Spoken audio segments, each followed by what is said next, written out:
Ghaffar Khan was born to a humble farmer, Bahram Khan, chief of a small tribe. Against the then prevailing trend, he chose to educate his children in schools run by the British. Ghaffar Khan grew up with a loving, broad-minded family who treated all guests with equal respect. In those days, there was no custom to note down birthdays, so the exact date of birth of Abdul Ghaffar Khan is not known. But history records that he was born to the Khan Bahram Khan of Utmanzai village in 1890. This village is in Charsadda Tehsil of Peshawar district, Pakistan. It was at a missionary school that he saw his teacher performing service to the needy. Abdul Ghaffar Khan was tremendously influenced by the spirit of selflessness, a virtue he would master in abundance later. In those days, it was considered extremely prestigious to join the British Indian Army. A young, well-built Pathan standing 6 feet 3 inches tall, almost immatriculate, he was selected to join the Frontier Guides. But when he saw British officers insult his friend, who was a cavalry officer in the Peshawar regiment, Ghaffar Khan quit. He could never stand for injustice. Ghaffar Khan had a vision. He realized that education and learning would be the first step to remove Pathans from this misery. He knew that this violence is directly linked to illiteracy. He dared to open schools to give basic education to children. Did he have any idea how much trouble lay ahead? He must have. For he was scarred for life. The British felt threatened. He was sent to jail, made to walk in blazing heat with no water or food, chained to a vehicle, kept in jail with no food, in extreme cold with a torn, flea-ridden rag for cover. But all this only made Ghaffar Khan even more determined. In the tradition of those days, only the boys were sent to school. Ghaffar Khan realized that education should not be only for the boys. He encouraged girls to be educated too. He educated his daughters and sent them abroad for higher education.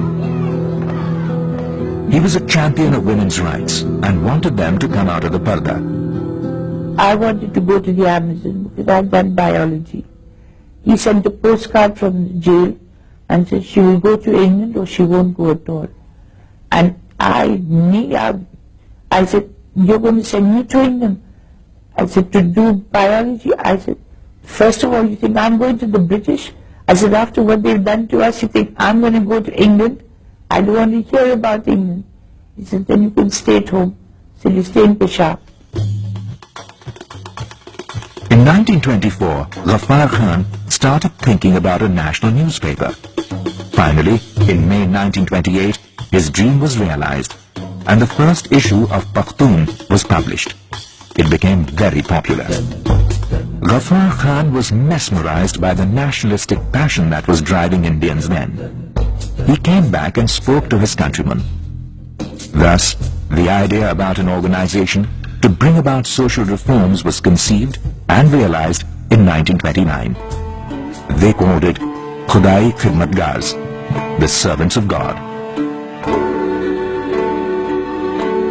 Khudai Khidmatgars had to take a vow before joining, a vow of non-violence, to renounce revenge and anger towards oppressors and wrongdoers, to treat every Pathan as his brother and friend, and to serve humanity in the name of God. This was no less than a revolution in the making. The more the British would torture, the more would join in. The British drove trucks into a human war, killing several people. They ordered soldiers to shoot at unarmed men and women. They rounded up Khudai Khidmatgars, removed their clothes, and beat them mercilessly. He would simply say, have we forgotten the teachings of Islam? The teaching of Islam asks us to side with the weaker party. Ghaffar Khan now gave a call for true democracy and justice. For this, he paid dearly. Imprisoned and ill-treated, Ghaffar Khan suffered great humiliation. He withstood all, never giving up his belief in non-violence and love.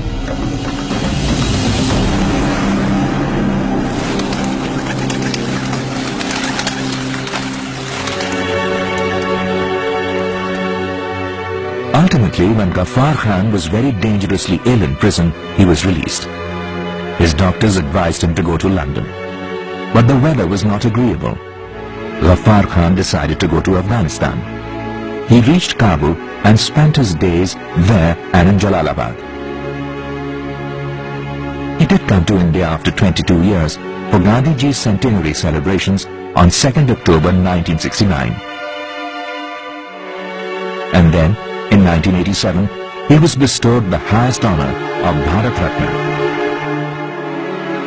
However, tragically, he had a heart attack and went into a coma. Ghaffar Khan never recovered after that.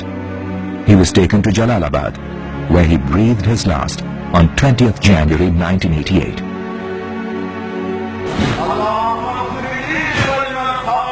When he died, a sea of people poured into Jalalabad.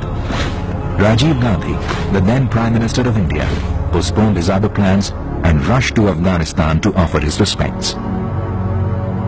This great legend held no post, and yet he forced one of the world's most powerful nations, Russia, to call a ceasefire. Highest officials of countries and governments paid homage. Even in his death, he remained the Bacha, the King of Kings. Another important difference between Ghaffar Khan and the Taliban was that non-Muslims were equally important to him. Ghaffar Khan always said that he and his Pathans would protect Hindus, Sikhs and Christians living in northwest frontier province where Muslims were in majority. He always cited the influence of two non-Muslims on him. One was a white Christian schoolmaster called Vikram, and another was a Hindu called Mohandas Karamchand Gandhi. Perhaps the most significant differences between Khan Abdul Ghaffar Khan's movement and the Taliban was that Bacha Khan wanted Pashtun women to study, work and lead the society. In 1932, he sent his teenage daughter, Meher Taj, to study in England.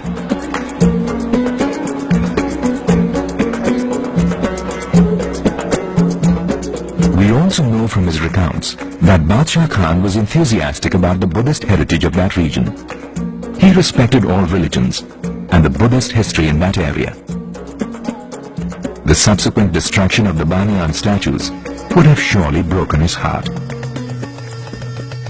Last, but certainly not the least, the Taliban cadres had an attitude of me first and displayed double standards at all levels, whereas Bacha Khan had asked his Khudai Khidmatgars to serve the society and practice what they preached.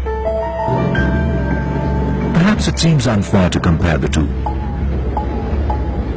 Taliban, which raised the gun for the sake of their interpretation of Islam and never hesitated from mindless killings, and Khudai Khidmatgars of Bacha Khan, who took an oath of non-violence, respected other religions, and were committed to the development of their people.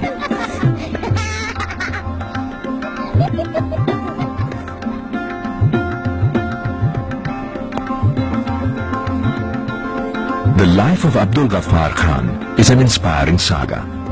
Mahatma Gandhi described him as a man of God.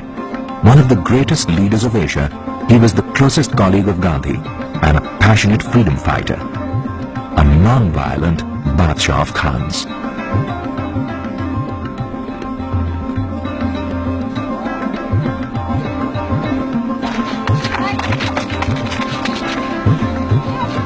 Bacha Khan's life has the capacity to speak meaningfully to an inhabitant of our times, to one who's young, or Muslim, or both, or neither.